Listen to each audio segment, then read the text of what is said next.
The one thing about Fallout's always done is really kind of had fun people acting in it. And with Fallout 3, it really continued, and so we want to make sure we're still doing that.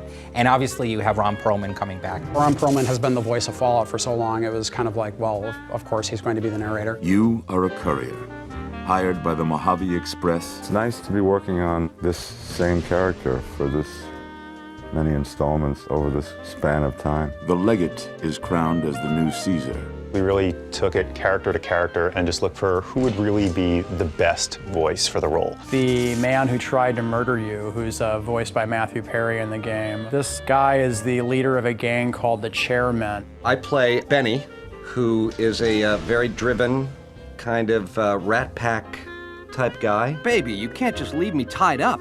Those Legion boys will put me on a cross for the mess you made, if I'm lucky. He's really, really enthusiastic and a genuine fan, and he was really easy to work with. You know, he seemed to really get the idea behind the character. Any questions you got, I'll answer. Fallout is just bigger and smarter than any game I've played before. There's like just amazing amounts of things to do, and I like the idea that you can, you know, sort of pick what you're going to say to somebody and go on all these quests, and it's just this gigantic world that seems sort of endless. Like I said, baby, all Benny needs is a stealth boy and a bobby pin. I also, you know, have gone on dates and stuff too. Like I'm not just a moron who just plays video games.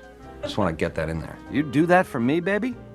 Don't tease me if you don't mean it. The DJ of Radio New Vegas is Mr. New Vegas, and it's voiced by Wayne Newton. Howdy, folks, it's Mr. New Vegas, and I have a good feeling about all of you listening. He's always really upbeat. He always is very pro-Vegas, and always has something good to say about what's going on. Moving on here, this will be line 2. Well, you know what that means, folks. Time for some news. Of all the things that I have done in my career, and I've done one or two, this has been the one thing that I have looked forward to, because it was so out of the realm of what I have done in my career. This is Mr. New Vegas wishing you ladylike luck tonight. I didn't have anything to do with being called Mr. Las Vegas. It was just the fact that I worked here so much and it wouldn't leave. That somewhere, somehow, one of the writers said, well, this has got to be Mr. Las Vegas. Want it again? Yeah, that was great, but just one more time for the safety. Hey, we've got some news for you coming right up. We were lucky enough to get Felicia Day to be one of our Brotherhood of Steel members, which is fantastic, and it makes my nerdly heart glow. Recording Felicia Day has been just a joy because she's so enthusiastic and she's so excited. There's got to be something we can do. Veronica is a scribe for the Brotherhood of Steel, and she's sort of sardonic. She's really bright and also likes to punch things. So she's got everything going on for her, really. They need me, and I'm not going to abandon them. That's what I actually like about the character, is that she's a rabble-rouser, but it's for the good of everyone. She really wants to improve everyone's life, and she's willing to buck the system to get it done.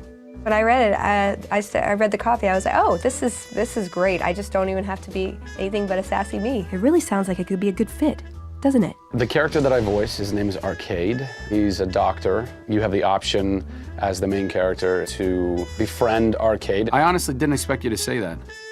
When I talked to you about Daisy and the others, you seem to put a lot of value and loyalty to the past. I've made it very clear to the powers that be, I'm a gamer. I'd like to do voices for your games. I'll have friends who aren't gamers, and they do voices. I'm like, that's so unfair. Like, I actually care about this, and you're the one who got to do the job? Bubkiss. I need to make a stop before I settle in. I'll be back in a while. Thanks again for your help. It means a lot to me. Cool. Yeah, great. Hey, great, man. Marcus is a mutant, first of all. He's been around for a lot of years, and he's aged over the years, but he's still mutant-like. And he is sort of like the sheriff of Jacobstown, which is near New Vegas. If NCR or anybody else is looking for an excuse to attack Jacobstown, they're not going to get it from us. With Rene Auberjonois, from his very first line, he got the character, he got the tone, he got the delivery. Mr. House, he's a very strange and enigmatic character. Give me 20 years, and I'll reignite the high technology development sectors. 50 years, and I'll have people in orbit. His hope is to reignite and reinvigorate this world. Just in awe of his talent, because he's such a voiceover pro. Now that you've arrived at your destination, what do you make of what you see? Some say he's a man, others a machine. I don't care. He's in the way. My word is law. I'm an extremely powerful character. Violence is how I rule. Walk away if you want, but if you do, he's going up on a cross. Is there anything old Vic can do you for? If I find my way into a voice, a sort of a person will appear that doesn't sound like me and it doesn't think like me. That's always when it's the best, because it surprises me, it surprises them. Well, butter my butt and call me a biscuit if it ain't my old friend from Good Springs. I can throw the gun at him if you want, boss. Raul is like a very smart old ghoul. He's got a lot of wisdom and a lot of experience, you know, so he uses it sparingly, but he's pretty sharp. It was early on. We didn't know just how serious it was out there. Not too long ago, they took Nelson and Searchlight. They got some camps on the eastern shore of the Colorado, and the monstrosity on the hill across the lake, that's for Caesar. Mr. Gustafsson, who's got an amazing voice, very thick and gravelly and really fun to work with. Just keeping that dam secure and operational day to day is enough work for one person. Every officer I ever talked to, or every soldier, you know, it probably influenced some of my delivery on this. So this will be lines 1 through 7, and it'll be take 1 whenever you're ready. Rangers, this is the chief. I know I can ramble on sometimes, but I need you to listen close for the next minute or so. I hope players play this game, and I want them to be fully immersed in the world, and I want them to really feel each character when they're speaking to them as a totally different individual. Yee-haw! Ain't that party?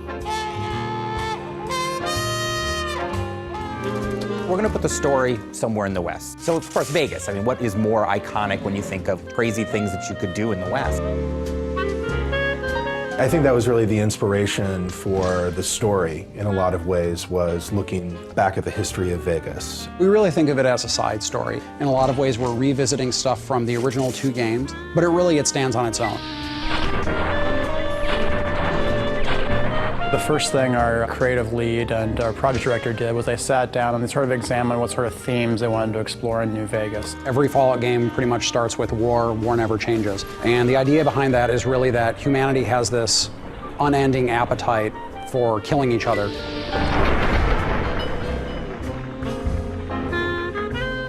Thematically, if you're going to do a game about Vegas, you have to deal with the theme of greed. And so that's something that kind of suffuses the game. We've tried to do a lot of reversals with the title, so sometimes we're going to show you why war is absolutely necessary.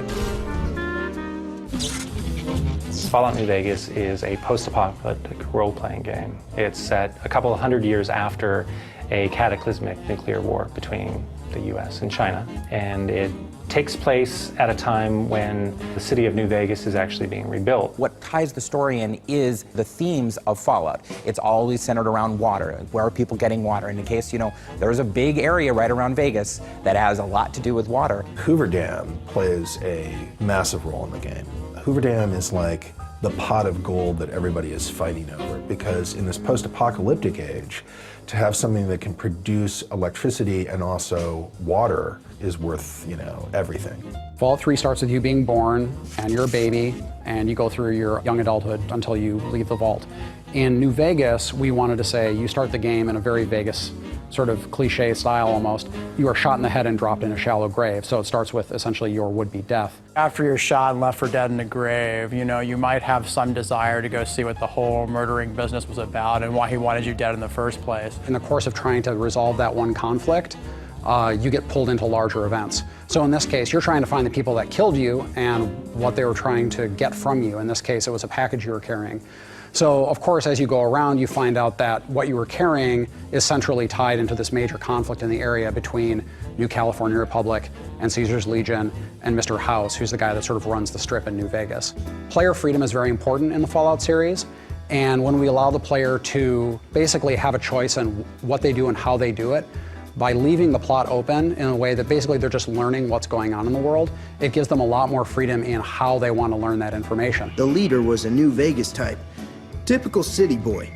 He had a bunch of great cons with him, probably hired guns. A lot of the story that comes out of a Fallout game is through the player's own experiences. What you want to do is get them a lot of hooks to adventure with and sort of bounce their own ideas off of and their own experiences. Like a lot of role-playing games, but I would say even more with Fallout, it's about choice. You know, do I want to be the nice guy? Do I want to be the bastard? I mean, they can go through the game just blowing everyone away at a moment's notice. They can level whole towns. They can kill everyone all the way up to the very end of the game. And we also want to make it possible for those that want to be very pacifistic and more speech-oriented and try to be a good and all-around good person. They can just leave the story, go off into the desert, go into some crazy vault, come out, just pick it up again. They can shortcut parts of the story. Really, I said, it has to start like this, and it has to end with some big conflict between humans about very human concerns. But where you go along the way is sort of what we've been defining over the course of the development process. Another thing about the Fallout quote-unquote story is what you try and do is just make sure that the characters you present in those environments, you want to give them a lot of depth. You want to give them a lot of purpose. There are too many characters for me to count how many we're introducing. This game is not, it's set in the future, but it's set in an alternate future. So we can take a lot of inspirational sort of figures from Vegas history and use them as sort of ideas for new characters or main antagonists. So one of the major characters, Benny, is sort of like, if you look at his sort of visual look, he's kind of inspired a little bit by Bugsy Siegel. Ring-a-ding, baby, ta-ta. We have a kind of enigmatic overlord of New Vegas named Mr. House, who is patterned after the historical Howard Hughes. Now, because of your carelessness, Benny has fled the Strip. Caesar is the head of this rather frightening faction called Caesar's Legion that's looking to conquer this region. I want Mr. House knocked out of the game. A quick 1-2 punch. These bizarre characters and their sort of twisted things that they do, it's a really big part of the setting. And it's important that even though we have these terrible situations that people are in, they're punctuated by these moments of bizarre humor. Please don't do no harm to me, mister. At least the way it's not my face. All I got left is my rugged good looks. Because the people you meet at different points in the game can actually join you as companions and actually fight alongside you, that sort of gave us a really strong opportunity to have them reinforce the story. People are really going to enjoy our companions. Raul is very distinctive. He's a ghoul that has been traveling up from Mexico for like hundreds of years, basically, and just living in the desert. And so he has all these crazy stories to tell and really interesting personality. I'm not much use besides being a portable encyclopedia, really. I guess you could use me as a packed Brahmin. People really enjoy being part of certain factions in games, participating in the faction politics, and using their influence within an organization to sort of change the game world. You have these large factions that you're really going up against with very different desires. Like one is just, I just want to take over the world. One is, I want Vegas to survive and me always on top. They can side with the New California Republic in the war effort. They can side with Caesar's Legion. They can choose to support Vegas, or my personal favorite is that you sort of blaze your own destiny, and depending on the alliances you form with these factions, that sort of determines the future and fate of the world. The environment is genuinely reacting to what you do as the player. You have a pretty extraordinary amount of control over the outcome of the game.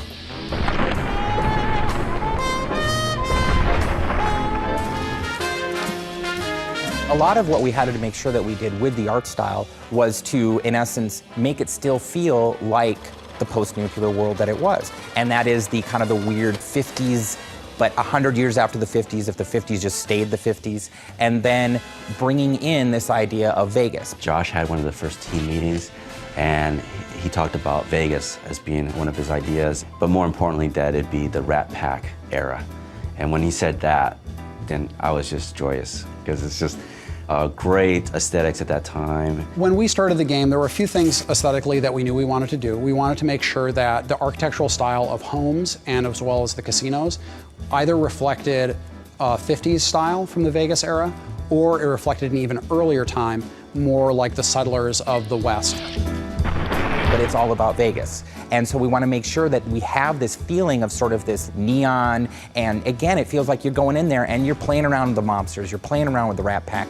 So much of Fallout is bleak. Everything's been blown up in Fallout for the most part, but the Las Vegas Strip is unique in that No nuclear weapons hit it, so when you go in, you're immediately struck that this is really one of the last places that still feels like old civilization.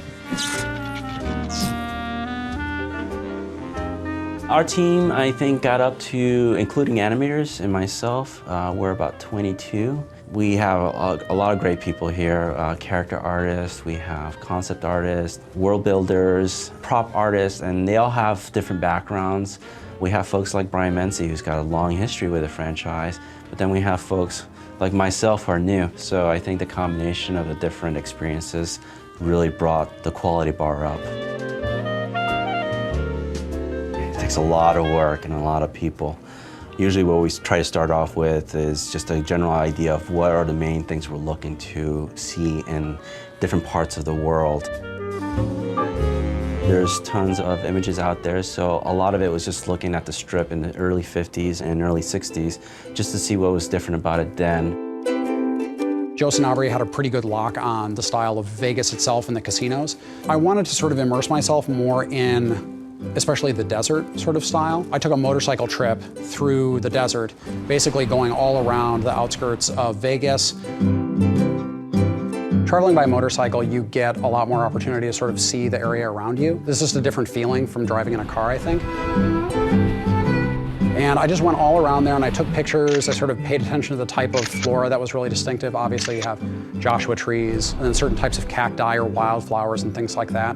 It was basically just a nice inspiration for, you know, just the kind of feeling of being out there. I try to take a lot of opportunities to see what Vegas looked like from different positions. You know, what does it look like when you're coming up from I-15, or what does it look like when you're way up in the mountains west of the valley? It was a nice way to see the environment and get a feel for what it was like. We wanted to make sure that this environment felt like a Fallout setting, but we also wanted to make sure that it was a distinct shift from the Capital Wasteland. You know, this is very, very far away from the DC area, and it's such an important part of the game, that feeling of exploration and looking around. We wanted to make sure that there was a distinct shift. One of the biggest differences is the lighting in the Southwest. Artists come from all over the world to try and paint and photograph in this kind of light that we have down here. So that's the biggest difference right off the bat. It doesn't need to be sort of the more kind of blues and grays of DC. This is more the warm colors of the Southwest. You kind of blend all those things together within a blue sky instead of a gray sky, and you get a very different sense of the world. The scope of this game is massive. You have basically a city in the middle of this area, and then the territory stretches all around the city and does stretch out all the way to Boulder City and to the dam. When doing Vegas, we didn't want to neglect any of the surrounding areas around Vegas. We wanted to make sure that we had Fremont Street realized, and we have a location called Freeside in the game before they even hit Vegas. And I think once they get a taste of that, they're going to be suitably intrigued to go, okay, well, if that's Freeside, hell, I wonder what Vegas is going to be like. The Vegas that we were representing was really classic Vegas. This is something that dovetails nicely with the general aesthetic of the Fallout series as a whole. Everything to do with the Strip is a big artistic playground. One of the strengths we saw about being able to use Vegas as a location is because all those casinos have their own individual themes. It's like a big amusement park the size of a city. And not only do designers have a lot of fun doing quests for those areas, but artists have a fantastic time going, you know what? We can just play around with this location because that's what Vegas is all about. I was working on the designs for the individual buildings, the keystone ones, the ones that the families or factions are associated with. So Lucky 38 was the first one because it's the most prominent one. From there, I went to the Ultralux and then Tops. Each of those casinos had its own style that we defined for it. Its own color palette, its own particular slice of Googie style or Art Deco in some cases. I think we really knew that we kind of hit the look and the feeling of Vegas when we started putting the signs in. So, and I don't know why that was one of the key things, because you can have a big hotel, but it kind of doesn't feel like Vegas unless you have those giant signs. When you go into these places, they still look like things that have been rebuilt. This is still a world where people have to deal with certain material realities, and they're in the middle of the desert, pretty far away from anything else. So there's a lot of stuff that looks like it has been repaired, been remade, but it's not brand new. But then also you can see off to the sides in certain patches of the Strip, you'll see just whole casinos that are just hulking ruins that are sort of blocked off. That's to show again, like, this place has been screwed up for about 200 years. We also wanted to make sure there's a certain energy about the Strip too. So when you get past the Great Wall that surrounds Vegas and you actually get inside the city, you feel that same sort of energy that you feel from Las Vegas in real life. It's almost not just the art, it's sort of really focusing on sort of that feeling and making sure that it feels like a 24-hour city like it does in real life. When I take pictures or give reference and then say, I kind of want to like it like this, I'm kind of going to want to like this, it's very nice to see the artist come back with something that's even better than what I had imagined in the first place. And I think people are really going to dig how different it is from the Capital Wasteland and how we sort of captured the feeling of the Mojave.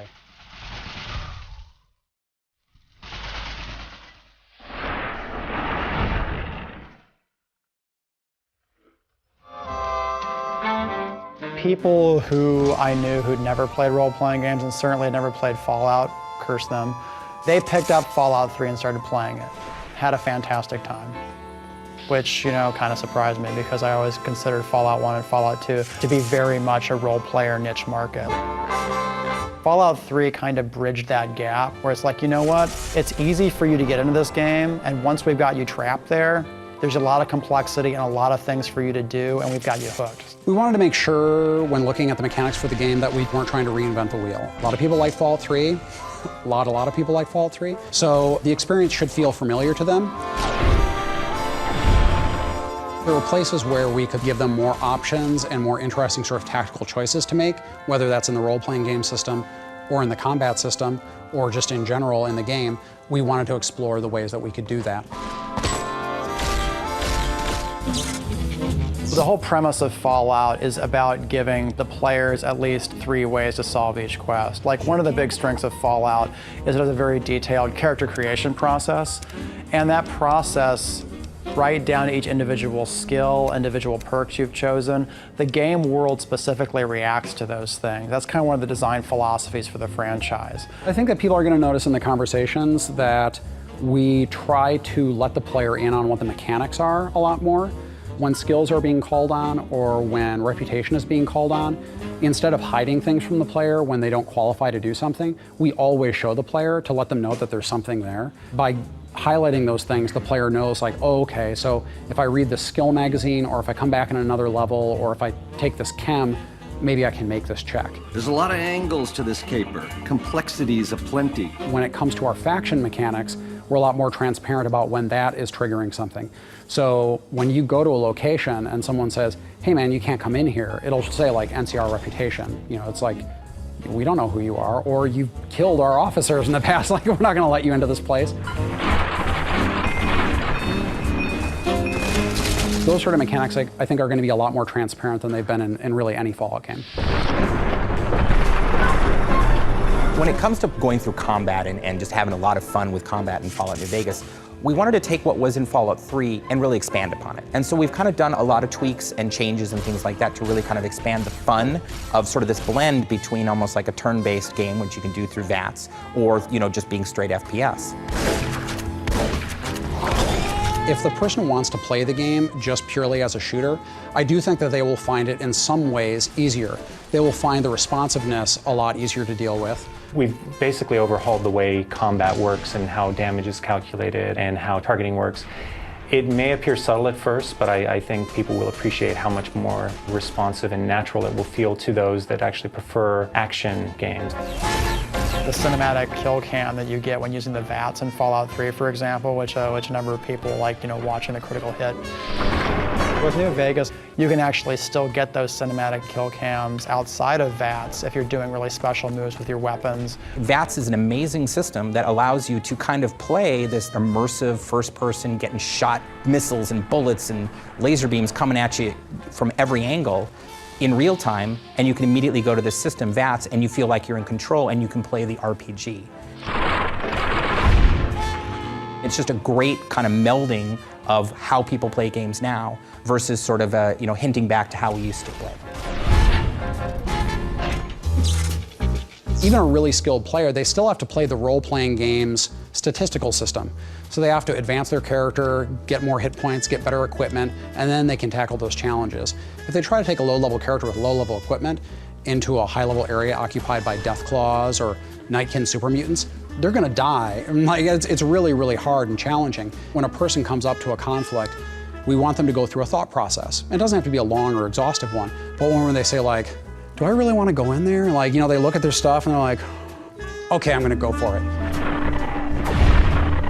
We also wanted to make sure that the mod system for our weapons was very easy to access and use. We went through a number of things where we thought, well, you gotta go to a workbench and you gotta do this and you have to have this skill. But when we came down to it, it's like, well, if you buy these things, you wanna put them on your weapon right away and use them. So when you go into your inventory, you just look at the weapon, you press a button, it shows you the mods for that weapon, you attach them and you back out. So it's a very easy to use system, and it's mostly about just the player deciding, do I wanna spend the money on this mod and do I think it'll be useful? What we try to do in New Vegas is give each of the melee weapons that you have in the game their own particular special move depending on what your melee skill is. The golf club, for example, has its own special ability called 4, where you can just sort of tee off and then do a massive knockback attack on an opponent if you have a high enough melee skill. They're incredibly easy moves to pull off with the controls. They're just a little option that pops up, and then once you fire them off, they cost a little bit more action points than a normal attack, but the results are definitely worth it. We want them to come in and go like, wow, this feels familiar, but sharper and nicer, and it feels like I have more options, because we don't want people to fall into a sense of boredom like, I've already seen this before. So they get into it, it's easy to get into, and then they go, oh, I have weapon mods I can put on these things. Oh, I have these skill magazines I can use to boost things. Oh, I have this thing I can use now. So by doing that, the player, can ease into it, but then they have a lot of flexibility to sort of learn new things over the course of the game. In Fallout, and then in Fallout New Vegas in particular, we really wanted to have sort of a lot of groups that people could interact with. Factions are really important to us. We didn't want to make it something where it was black and white, where you have this small group of good people against a small group of bad people. It's this very complex mixture of these different people and these different factions. The player has a lot of control over what he gets to do in the New Vegas area. He gets to influence what happens to an entire region, and in order to have that kind of influence, he needs to side with one of the factions and sort of decide where he tips the balance. It's all about war, and that's what Fallouts have been about, is war, and so how we're really showing that is war between these factions. We want the player to sort of have that hesitation when they're like, where do I really stand with these organizations? Like, is it really the right thing to back X, Y, or Z? And even if I go off on my own, what does that mean for everyone who's living in the world of New Vegas? We have 3 primary factions, one of which is the New California Republic. Which is this big, sprawling government that's gotten too big for its own good. It's so big, it can't control its own territories, it can't police its own laws, it certainly can't protect its own citizens. We felt it was really important to include the New California Republic because that was a faction that was developed in some of the earlier titles. NCR is established after the events of Fallout 1 and has a major presence in Fallout 2. And in Fallout 3, they're like a early 20th century United States frontier government. They're pushing eastward, trying to soak up as many resources as they can, annex as much territory as possible. It's basically a nascent nation state. It is doing its best to resurrect this idea of representative government. It's also, at the same time, a corrupt bureaucracy. On the other hand, approaching from the east, looking to lock horns of the New California Republic, is this huge army of slavers called Caesar's Legion. Which is this terrifying war band of slaves that has come from out of the Grand Canyon area that is just conquering everything in its path. I just like this idea that we've been able to kind of take this Road Warrior-esque feeling and make it Roman. These guys have this armor that is built out of football pads and catcher's gear and stuff like that, but it kind of looks like Roman lorica segmentata, which is the traditional armor of the Roman legions. And the guy who runs it, Caesar, he's just in it for, I want to rule the world. And Caesar is hardcore about using certain aspects of the Roman Empire as a model. I think it's a really cool organization just visually to deal with, and then also once you get into the nuances of their culture, it's a kind of interesting thing. NCR and Caesar's Legion are sort of stalemated at the Colorado River and at Hoover Dam. Hoover Dam is one of our signature locations in the game, and to be honest, it's what everyone is fighting over. It's still able to provide power for part of the region, which is its big draw. NCR controls the dam, but Caesar is right across from it. And everyone thinks that they're just gearing up for a big assault. Time is fast approaching when my legion will assault the Great Dam and invade the west. NCR troops are coming into the area. Caesar's legion is being reinforced from the east, and everyone's just wondering, like, well, when is somebody going to do something? And of course, that's where you come in, is because you kind of help determine when this showdown happens. Of course, Mr. House is playing into it as well, because Mr. House doesn't want NCR to win, ultimately, because he doesn't want them to take control of the Strip. But that's not going to happen, because you're going to work for me. The general idea is that we have the three major factions, Mr. House, NCR, and Caesar's Legion, but then there are all these sub-factions like the Great Khans, the Powder Gangs, the Kings, the Boomers, the Followers of the Apocalypse, and the player can go to those groups and try to shift alliances. There are literally 125,000 factions in Fallout New Vegas. We're probably gonna have to cut some of them. There's the NCR, there's Caesar's Legion, there's the PTA, Mickey Mouse Club, Alcoholics Anonymous is in there right now. Each of the factions has their own style about them. Like the Rangers have a very distinctive style in terms of the Dusters, and the Chairmen, the gang that runs the Tops, you know, they have a very Rat Pack kind of feel about how they dress. We've actually leveraged that in the game mechanics too, in terms of if you actually wear those outfits in the game, people will recognize you as members of those factions and either fortunately or unfortunately react accordingly. One feature we've added for Fallout New Vegas is the concept of being able to disguise yourself as a member of a faction, even if you're working against them, so you can put on like a military uniform and sneak into a military base. We wanted to make the player feel like the factions were well-grounded, they had very believable motivations. We want the player to experience those factions. We want them to know what politics are at stake and what ideologies these organizations represent. So when they choose what factions they want to work with, it's based on something more than just a gut, they're good, they're evil reaction. So if you support Caesar, or if you support NCR, or if you help the Great Khans or the Kings, it's going to make a big difference. You can decide, you know what, I don't think any of you are really particularly well suited to be running this place, so I'm gonna fix that. That's where you essentially are either the active champion of Vegas, or you basically just said, it's anarchy now.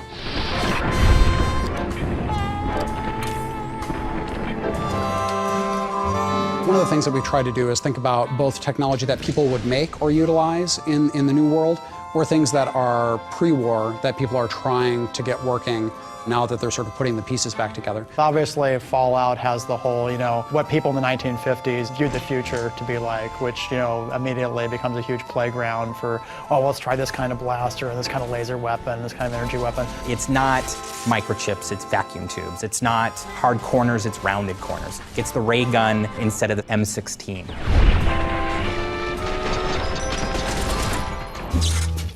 So one of the first things the player's going to encounter in the opening area of Goodsprings, he was actually helped out of his early grave by one of the new robots we have in the game, which are called Securitrons. They themselves are sort of this curious blend of sort of sci-fi, you know, crazy technology, yet they have the Fallout twist to them. This huge, hulking monstrosity, the track wheel that spins around as it's going across the landscape. Instead of a head, they have a little computer monitor that's sort of right on their chest.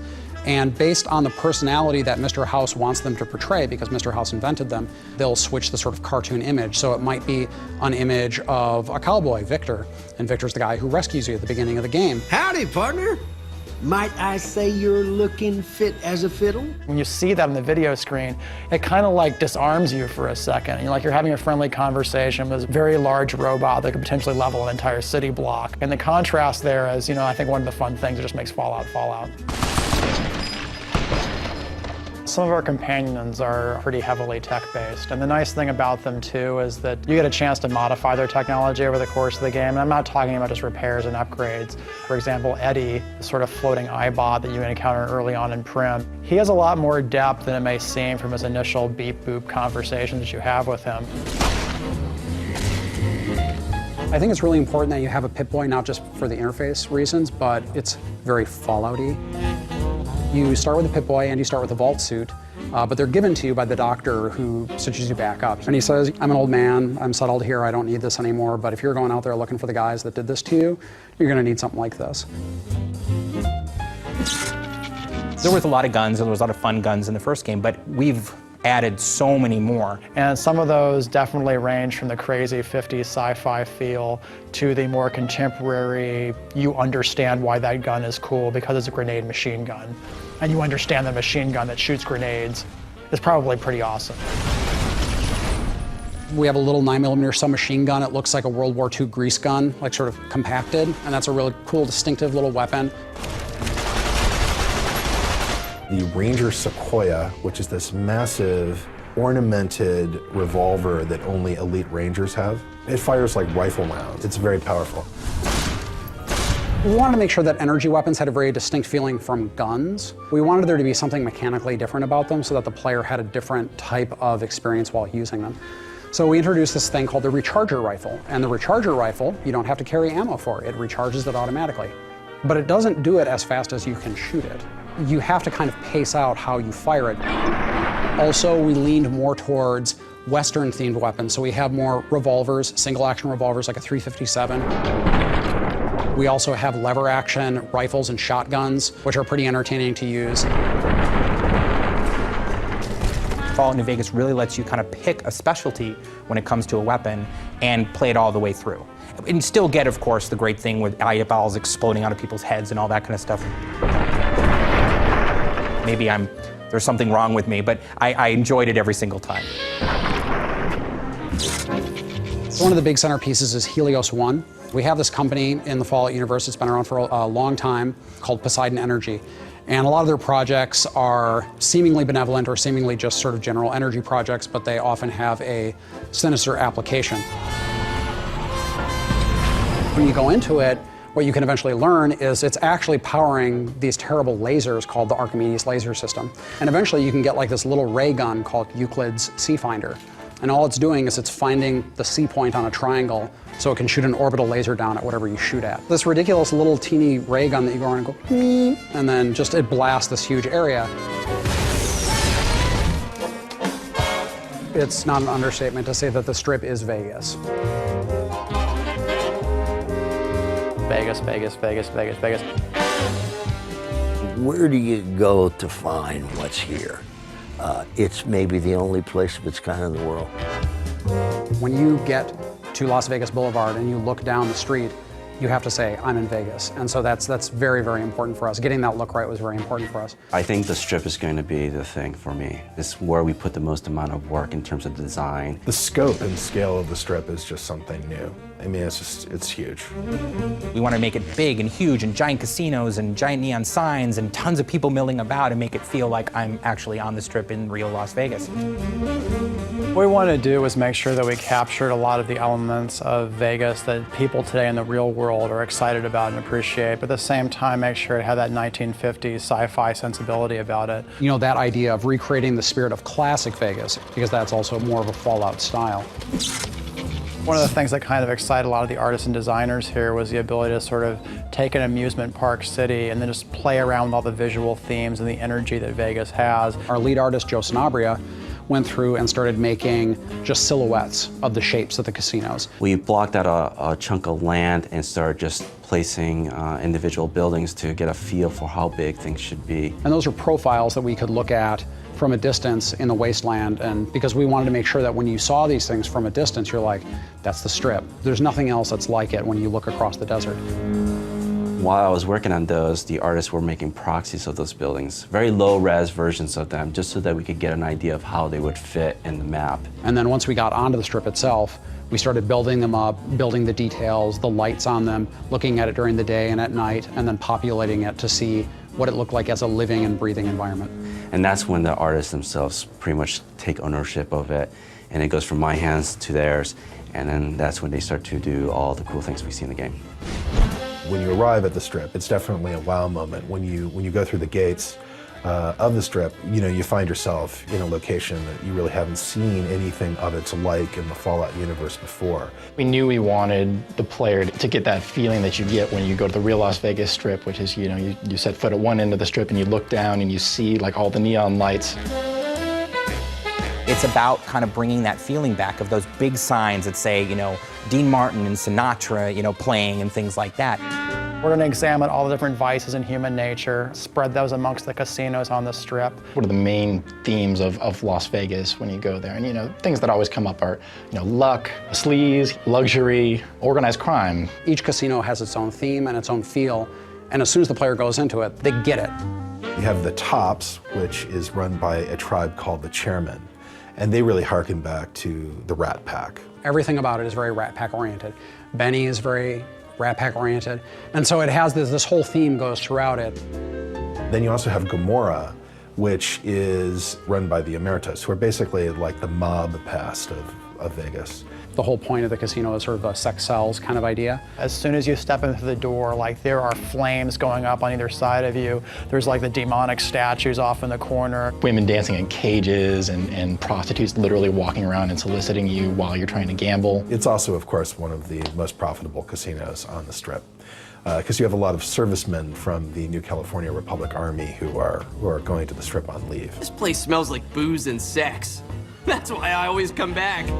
Mr. House's casino, the Lucky 38, that has a very mausoleum feel about it intentionally. So when you go in there, you feel like you're actually walking into an ancient crypt, a part of the old world that hasn't been touched. And that's supposed to reinforce a lot of his character in that location. We also have the Ultra Lux, which is the super ritzy casino. Big, high dome, very nice people greeting you and being maybe a little too well-mannered with you. I am at your service. Ultra Lux is all known for basically being high society, and so you can kind of hobnob with the wealthy elite that do visit the Strip because they tend to stay there. You look like you'd be more at home at one of the other hotels. I think a big part of Vegas, no matter what time period it's gone through, each casino is trying to sort of carve out its own particular theme and niche, and it was a lot of fun coming up with those styles for the casinos, specifically in New Vegas. You also see a lot of debauchery on the Strip, of course. You see a lot of, you know, drunken soldiers who are kind of stumbling around from casino to casino. Walking around in drunken stupors and puking on the sidewalks and dancing naked in fountains and that sort of thing. Securitron robots will roll out of there and patrol the Strip quietly, just day in and day out. So if you show any iron on the streets or start shooting, those guys will take you out.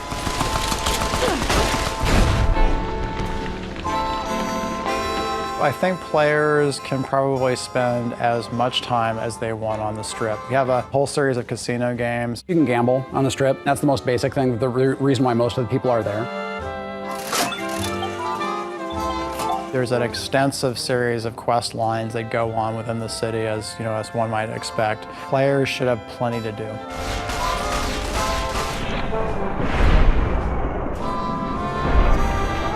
In the end, I think we did a really good job. The guys worked hard and were able to put things together in a way that I think is going to be entertaining for folks. What keeps people coming back, I believe, is just good gameplay, good story. Maybe for some people, it's the amount of blood and violence that we have in the game, I don't know.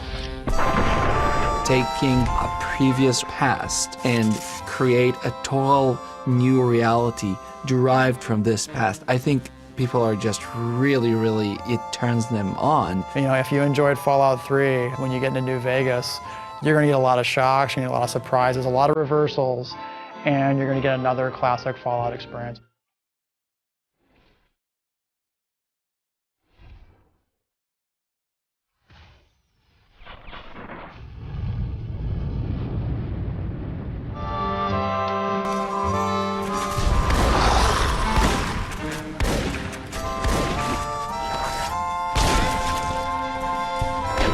Our audio designers have put a lot of effort into sort of changing the sound. Part of it is because our environments are so open and there's so much desert involved, they wanted to make sure that they had distant sounds and close sounds. What we do is we take the Fallout 3 weapon assets and we have repurposed them so that they sound a little more like they're in the environment of Fallout New Vegas. So you hear the rapport of the sound bouncing off of the different spaces and in the mountains in the background and all that.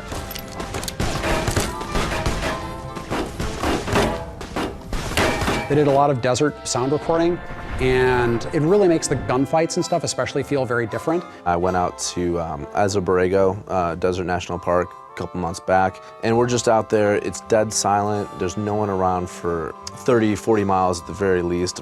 We're out there digging through the rocks and causing rock slides down there. They've also put a lot of effort into shaping the sounds of the desert, and it can be very unnerving walking around because you hear these like little crinkles and rock shifting and things like that.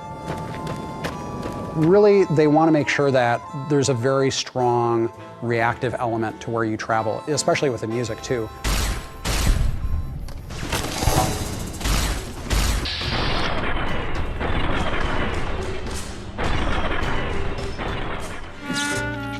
When it comes to the music of Vegas, it's sort of almost like the contrast between the world that we're going to get to run around in. It's the desert, and it's what's going on there, and it's the Strip. And those are two big things that we almost had to think very differently about. Well, we're working with Ynon Zur again, and Ynon was really excited about the sort of shift in locations. I feel that going on this game was sort of like a coming back experience, but also a whole new one. He's been working with Scott Lawler on a bunch of actually kind of experimental sounds to go into our music.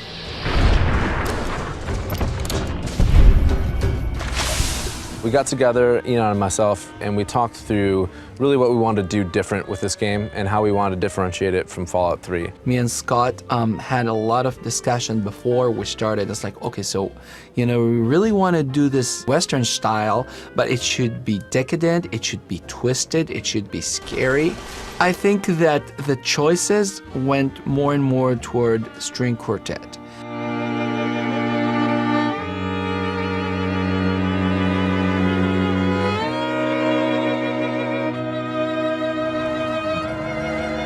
Reasons we chose that is I wanted the score to be very textural and have this sort of grit to it that you can really get from those close mic'd instruments as the rosin moves across the strings.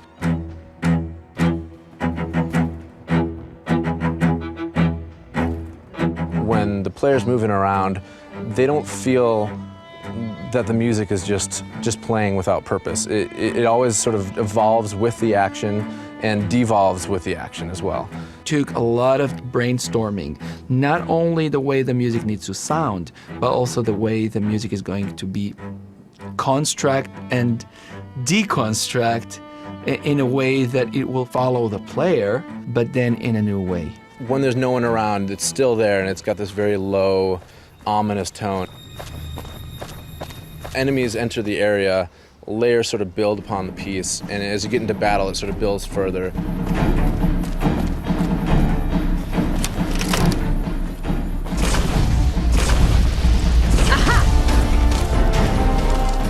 But then we have to take it into Vegas. The Strip itself will be a very interesting challenge because we want to, of course, have the ambient sort of feeling, but also once you get into the Strip, a lot of the radios in that environment are playing Radio New Vegas, which has Mr. New Vegas, which is Wayne Newton, and we'll have sort of classic songs of the era. It really just kind of went from there, and it was smooth, and working with Ynon was an absolute pleasure. He came up with amazing pieces. It was exciting to come to work and look at my inbox and find, these amazing pieces of music every day. People are understanding that music for computer games is something that needs to be a very, very high level. I feel the pressure. I feel the demand. But for me, it's just fueling me. It's not really, scaring me.